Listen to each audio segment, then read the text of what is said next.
Uh, so we are going to begin functions of complex variables, and this first session will be a quick introduction to the basic algebra of complex numbers. So we begin by the definition of complex number. Um, and I assume that you all know that uh, when did the need for the complex numbers arise? So let's quickly see the definition. Complex numbers are defined as any number which can be written in the form of a plus iota b. So complex numbers are represented by z, and they can be written in this form, a plus iota b, where a and b are real numbers. So this a and b, they belong to real numbers. So a and b are real numbers. And what is iota? Iota is called the imaginary unit, and it is defined to be -1 under the root r. Iota square is equal to -1. So any number which can be written in this form, a plus iota b r, in this form, x plus iota y, is called a complex number. So this is a complex number where x and y are real numbers. So this x and this y, they are both real. This is called a real part of the complex number, or this is sometimes written as real z, and this y alone is the imaginary part, and this is written as imaginary part of z. So this is equal to y, and this is equal to x. And remember again that these are real numbers. And this form of a complex number, x plus iota y, is called the standard form of the complex number. So any complex number can be written in this form, where this is called the real part and this is called the imaginary part. And iota is the imaginary unit having this definition, iota equals -1. And let's quickly recall uh, uh, why the need to these complex numbers are, why this iota. So if you know, when we were solving polynomials like quadratic equations, and when we came across an equation like this can be solved by quadratic formula, but in this case it's very simple, so we can easily solve this. So this implies that x square equals plus minus sorry, this equals -4, and this implies that x equals plus minus -4 square root. So for the first time, square root of negative numbers were encountered, and these were not, this thing was not familiar in that time. So back in history, this was a real big problem. Solving such polynomials was a big problem. And then complex numbers were introduced. So this equation was solved like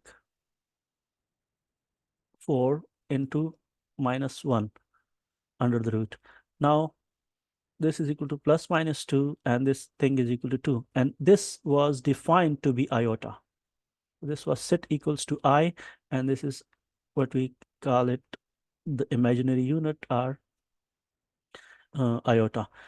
So this is how they were introduced for the first time, and they are now used extensively in physics and engineering and in applied sciences.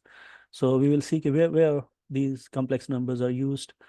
Just to quickly tell you, these are used where you have such quantities which have magnitude as well as phase. For examples, in circuit analysis and waves in oscillation in quantum mechanics, where we are dealing with quantities which have magnitude as well as phase. So complex numbers are a very good representation for in such situations, and that really makes the algebra very, very simple. So um, these are very powerful when it comes to using complex variables or complex functions. Let's see another definition. Equality of two complex numbers. When will two complex numbers be equal? For example, we have two complex numbers, one in this standard form and another is in this standard form, and we are claiming that these two numbers are equal. So the only way that these can be equal is that the real part of the first should be equal to the real part of the second. In other words, real z x z1 should be equal to real z z2, and the imaginary part, like this y1, must be equal to y2. This is the only way these two complex numbers can be equal.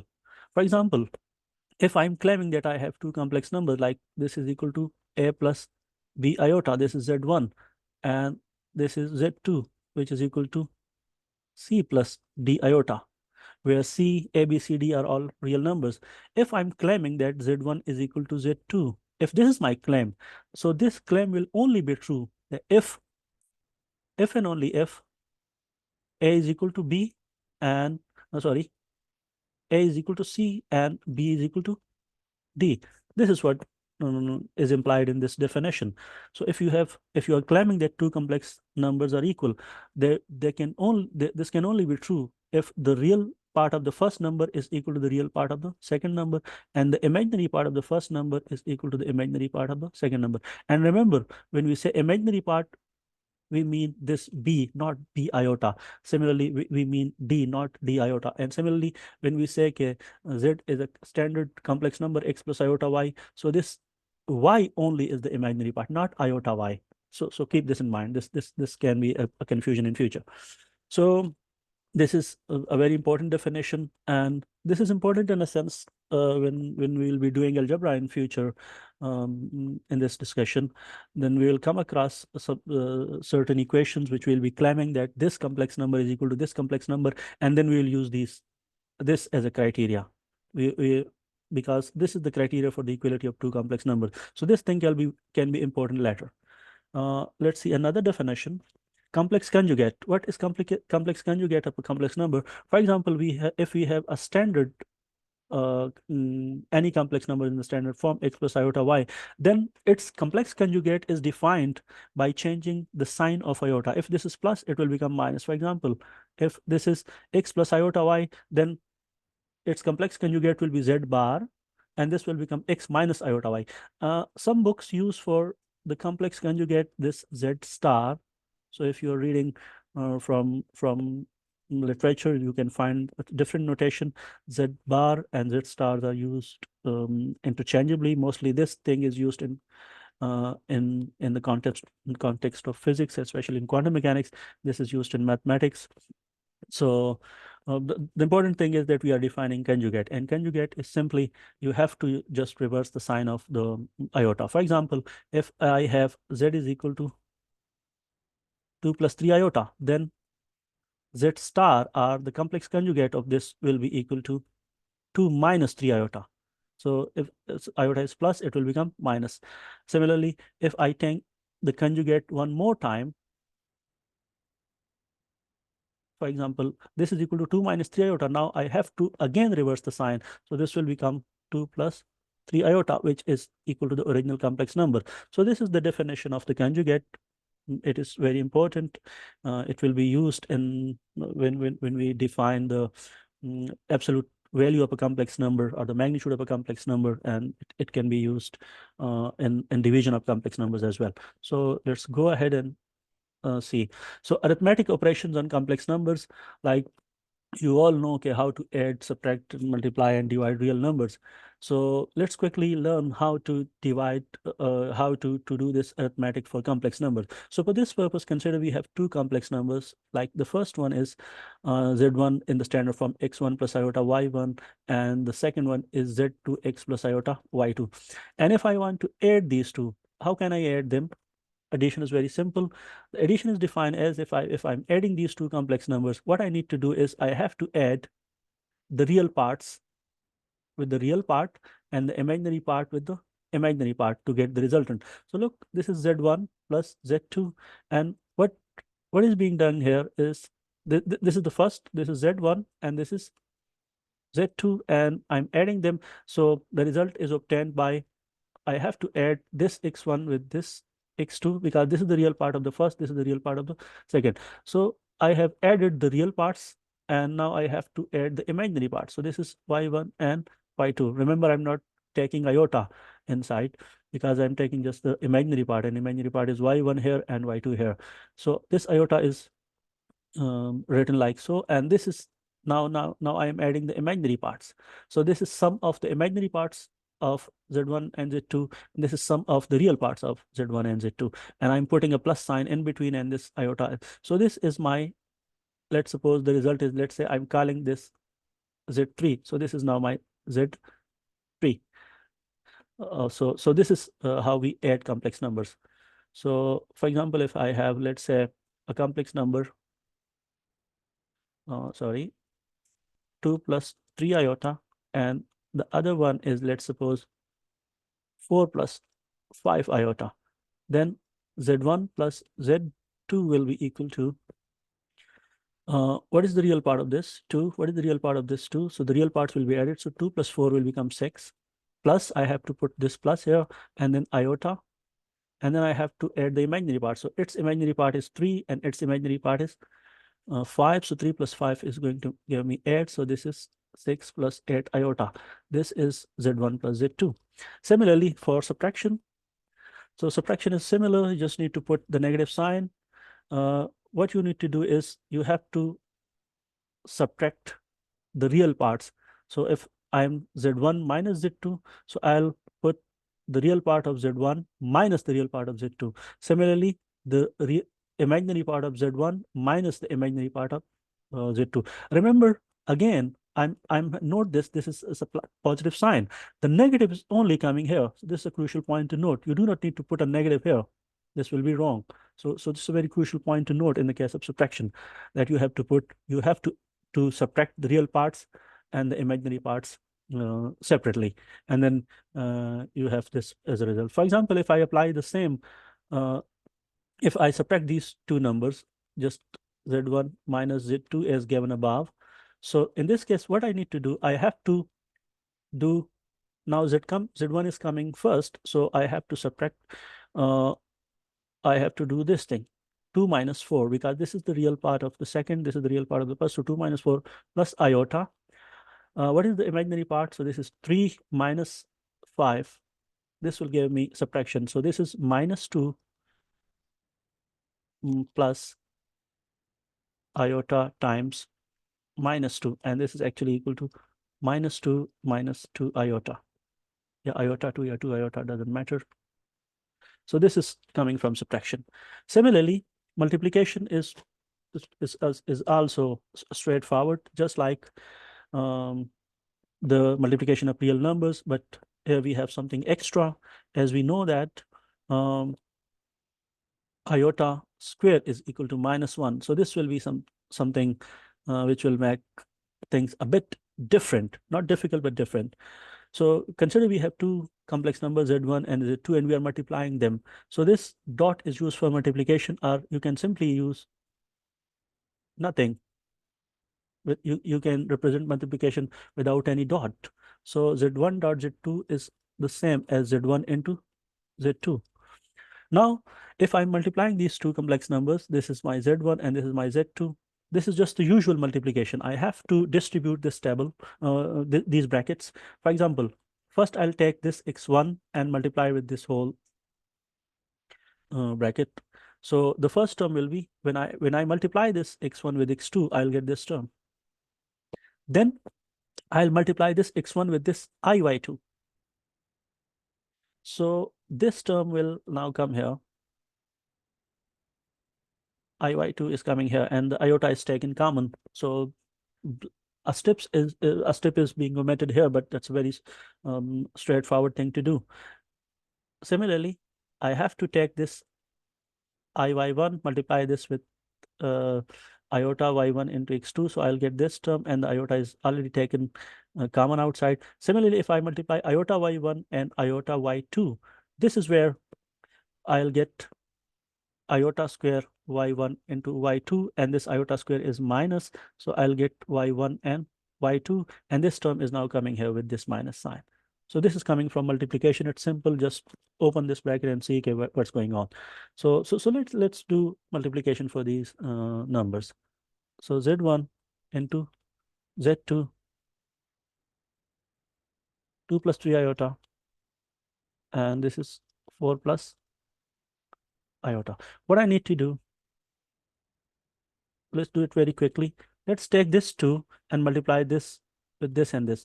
So this take the 2, so this multiply with 4 will become 8, multiply with 5, this will become 10 iota. Now take this 3 iota as a whole. Remember, now you have to, for multiplication, you have to take this iota now this is just a whole term to be multiplied with this bracket, not just this 3. So this is the point to note. Now multiply this minus 3i with 4, so this will give me plus 12i, and multiply this 3i and 5i.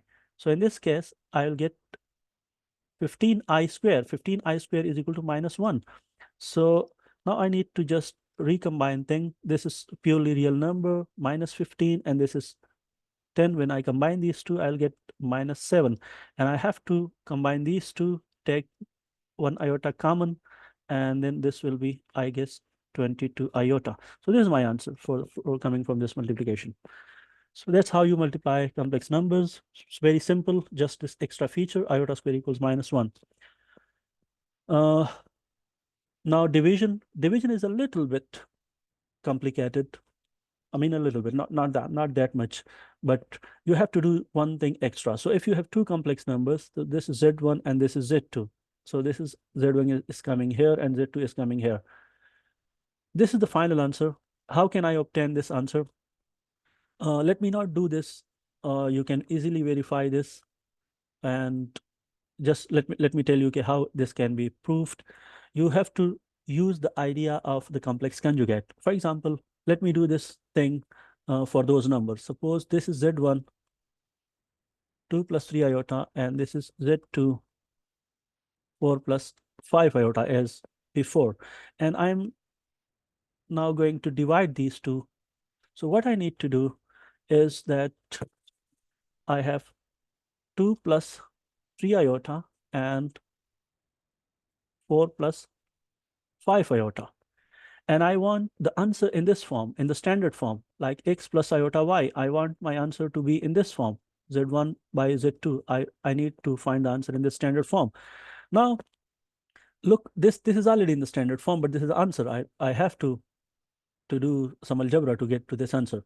So how can I do this? In fact, to do this, I have to multiply and divide by the complex conjugate to get rid of the complex or the iota in the denominator. And this is the usual or the standard procedure to be done when you are dividing complex numbers. You have to multiply and divide with the complex conjugate of the denominator. So the denominator is 4 plus 5 iota. What is its complex conjugate? Its complex conjugate will be equal to 4 minus 5 iota. And then 4 minus 5 iota will come here as well. Now, if I multiply these two, now this is only a problem of multiplication up and downstairs. So upstairs I have to multiply these two brackets, downstairs I have to multiply these two brackets, and hopefully I'll get my answer in this form. So this is the way, and the same procedure is being done here for this general case. So to get from here to get this result, you need to multiply with the complex conjugate, and it's of this ratio. So this is x2 plus iota y2. You have to multiply with x1, x2 minus iota y2 divided by x2 minus iota y. So just like here. So let's do this for this special case, and then I'm leaving this as a general this general algebra to be verified later. So let's multiply these two. It's a very simple thing to do for the denominator, because in the denominator I have something like this: a minus b into a plus b into a minus b. And I know this is equal to a square minus b square. But what if I have this thing, a plus b into, this is aib plus a minus ib. So again, in this case, my answer will be ib square. I have just applied this formula, but now for this case. So the negative is coming from the formula, and this iota b is now inside this bracket. But I know iota square is equal to minus 1, and this minus will come out and make this plus. So this will become a square plus b square. So if now I apply this here, so I'll get 4 square plus, note this thing, this is crucial, 5 square. And this this trick has done its job because now I do not have any iota in the denominator, and this is what I wanted. This is what this step is going to give me. Sorry, because a plus iota b into a minus iota b is a square plus b square, which is a real number which has no iota, and this is what I was looking for. Now I have to multiply these two brackets, and I think I did this on the previous slide. So this thing is, I guess, equal to minus 7 plus 22 iota. So minus 7 plus 22 iota, and I can combine these two and get one number. So in this case, it will be minus 7 plus 22 iota. It will be 16 plus 25, and I can get a number from here. So 16 plus 25, I don't know. So you can have minus 7 divided by 16 plus 25 plus 22 divided by 16 plus 25 iota. And this is my answer in the standard form, x plus iota y. So this is the real part, x, and this is the imaginary part, y. And this is the answer for this division. So this is how you divide two complex numbers. And this is the important step. Let me just write this. Okay, if you are going to do this for the general case, x2 plus I y2, to do this, you need to multiply with the complex conjugate of the denominator. So the denominator is x plus iota y2. What is its complex conjugate? Complex conjugate will be x minus iota y2, x2 minus iota y2. Now multiplying with this thing is a standard step for division in the standard form. So when you do this, you will ultimately arrive at this result after doing a few steps. So this was the hint for doing this calculation. Now for the final part, we have yet another definition, and that's the definition of the modulus of a complex number, or the absolute value of a complex number. So how the absolute value of a complex number is defined? The absolute value of a complex number is defined in a very simple way. It is represented by z bar, and the definition is that you have to multiply z with the z conjugate, complex conjugate, and then you take the square root, and that's it. This is called modulus of a complex number, the absolute value of a complex number. And remember, this is always a real number. There is no iota here. So let's quickly do this thing. For example, if I have z equals x plus iota y, then z bar will be equal to x minus iota y, because I have taken the complex conjugate. The iota was plus, so that's come minus. So then z into z bar is now equal to x plus iota y into x minus iota y. And if I apply this formula, this one, I'll get x square plus iota y square. And this will give me x square, sorry, not plus, this will be a minus here. And then when I take iota square out, so iota square will be minus 1. So this will make it square. So this is z into z bar. And then z modulus is actually the z bar square root. So I'll have x square plus y square root. And this is what the modulus or the absolute value of a complex number is. And this thing is very, very important in quantum mechanics. And there in quantum mechanics, the complex number, the modulus is usually taken in this notation, where this is the star shows the complex conjugate. So this is the definition of the modulus of a complex number. It always gives the magnitude of a complex number. It's a real number. So this is a key point.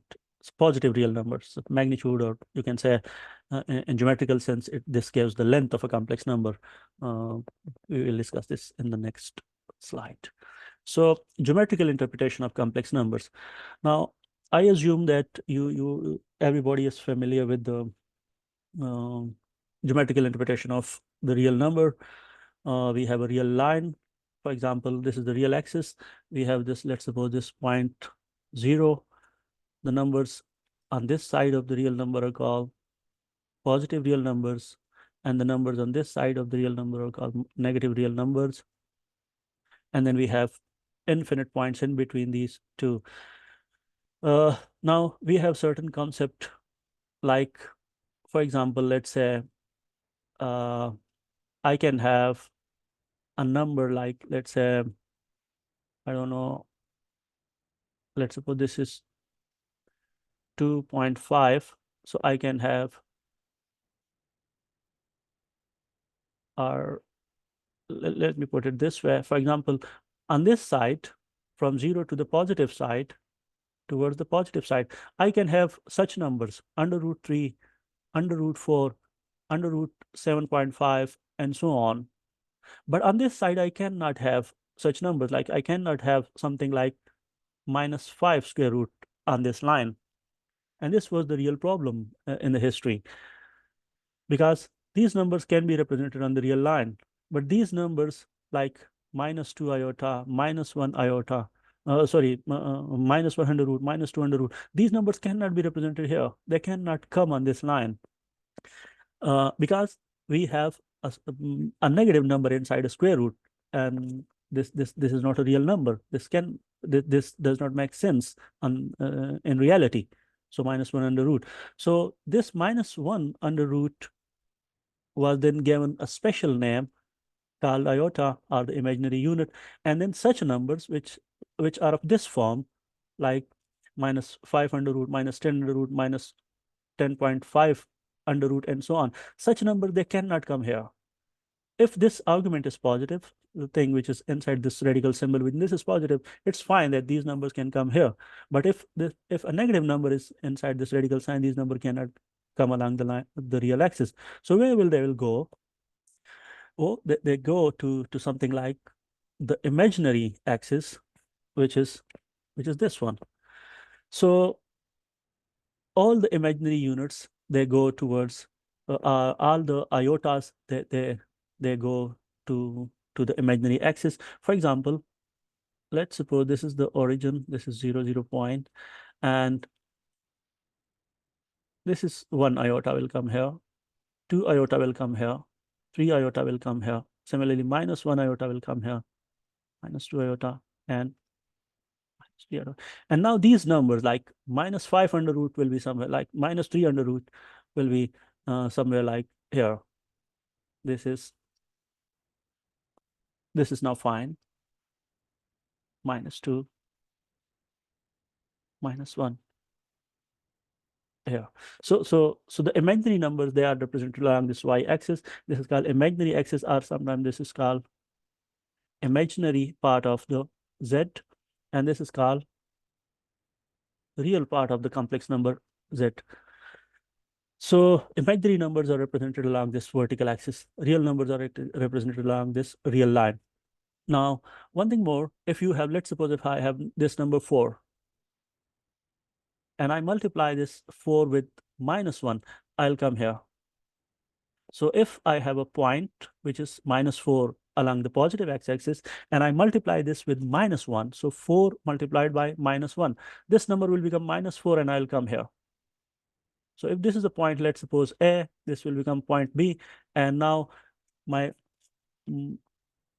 line has moved, or my point has moved by 180 degrees. So multiplying a real number by negative 1 causes a rotation of 180 degree on the real line. We just go from positive towards the negative side. Now, for example, take this number now, and let's see if I multiply this with the iota, what will I get? So I have 2 here. So let's suppose I'm at point, let's say, suppose now this is my A point. So I'm at point A, which is actually equal to 2. And if I multiply this with 2 with iota, so this will become 2 iota, and I'll come here. So see, I have rotated my number from positive x-axis towards this positive y-axis, as it's called, or the imaginary axis, the imaginary part of the real number. So I have rotated my point by 90 degree. So multiplying with iota is a 90 degree rotation. Similarly, if I multiply this 2 iota again So it will become 2 iota multiplied by another iota. I'll get iota square. Iota square is -1. So I'll get -2. So I'll come here to, let's suppose, C point. So multiplying by another iota is another 90-degree rotation. So first iota has moved my point from here to here, a 90-degree rotation. Then another 90-degree rotation by multiplication with the second time with iota. If I multiply this with iota again, so this will become -2 iota, and I'll come here. So this is now point D. And yet again, multiply it by iota four time, and I'll reach to this point again. So multiplication with iota is actually a rotation by 90 degrees in this complex plane, or the Z plane as it is called.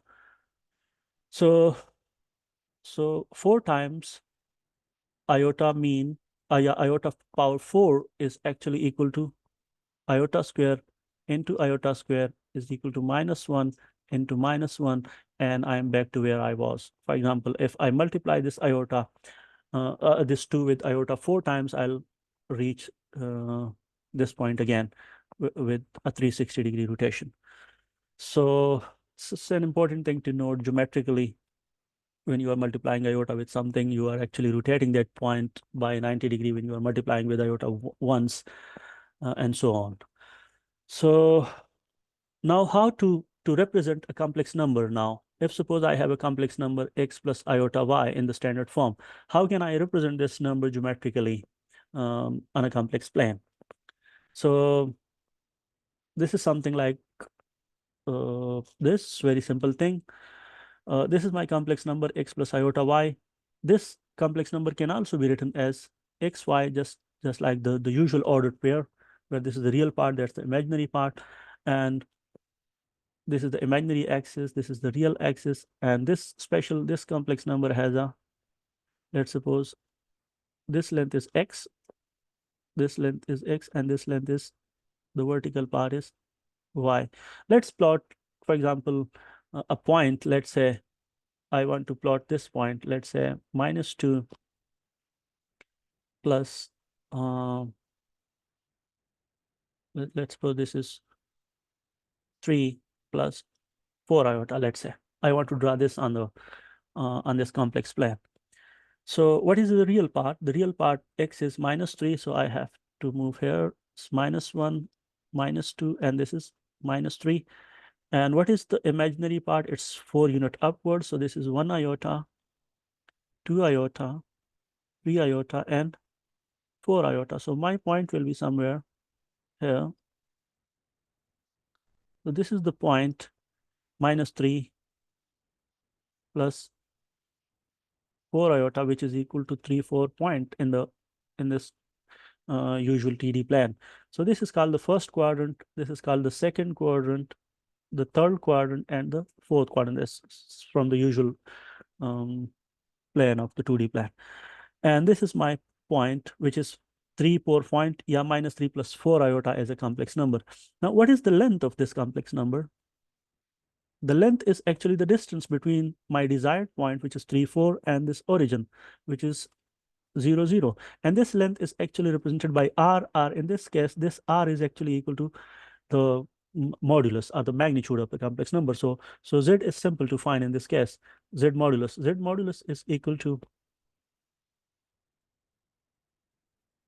-3 square plus 4 square.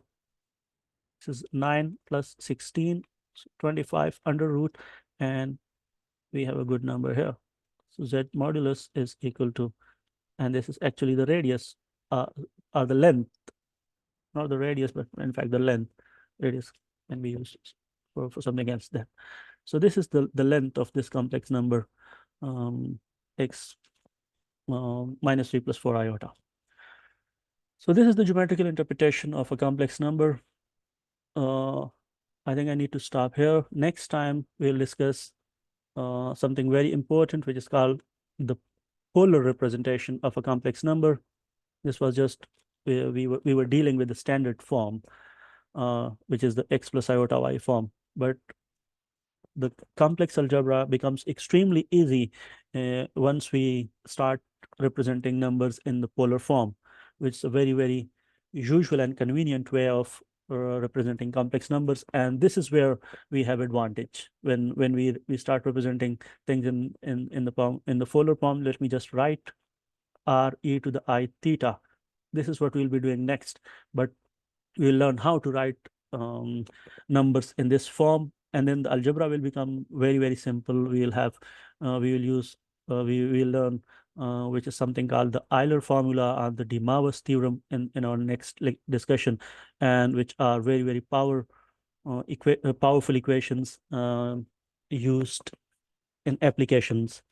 So let's do that next time, and thank you very much.